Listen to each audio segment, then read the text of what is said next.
राम कोई पार्टी का नहीं है, राम हिंदुस्तान के आस्था का केंद्र है। कांग्रेस ये निर्णय कर रही है और उनके नेता यदि इसके समर्थन कर रहे हैं, मतलब हिंदुस्तान से कांग्रेस का जाना तय है और नया इतिहास बनाने आए हैं कि 11 के 11 सीट भाजपा को देंगे।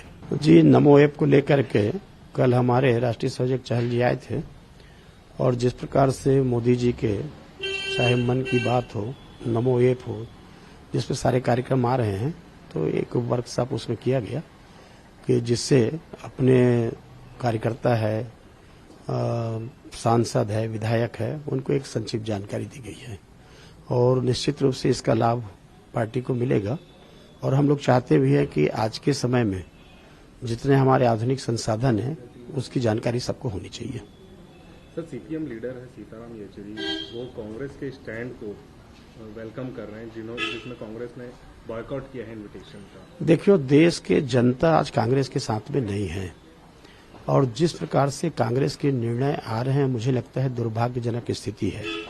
वास्तविक में राम कोई पार्टी का नहीं है, राम हिंदुस्तान के आस्था का केंद्र है। दिलों में बसने वाले प्रभु श्री राम हैं। जाति पाति धर्म संप्रदाय से ऊपर उठ करके आज राम को मानने वाले लोग हैं और यदि कांग्रेस ये निर्णय कर रही है और उनके नेता यदि इसके समर्थन कर रहे हैं, मतलब हिंदुस्तान से कांग्रेस का जाना तय है।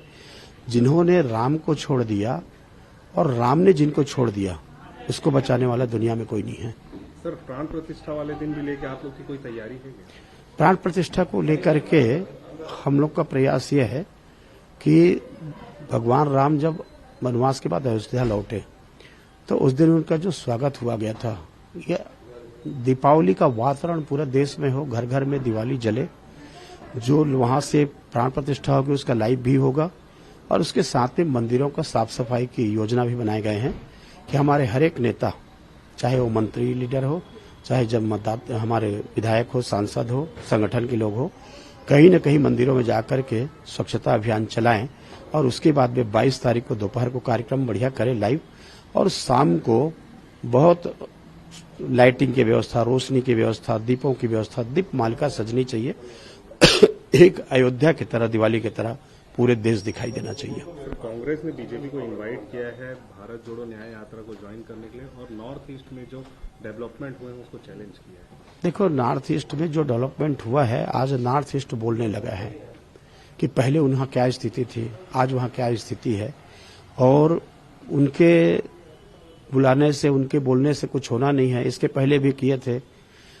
हमारी यात्रा निकली थी मुरली मनोहर जोशी जी की, जिस लाल चौक में कांग्रेसी सरकार रहते हुए झंडा नहीं फहरा सके।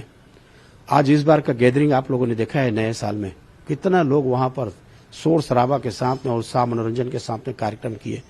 ये हमारी यात्रा निकली है। इनकी यात्रा तो केवल अपने कांग्रेस को डूबती हुई नैया को कैसे बढ़ा सको, इतने तक सीमित है। न देश के विकास से इनको लेना देना है, न देश की राजनीति से।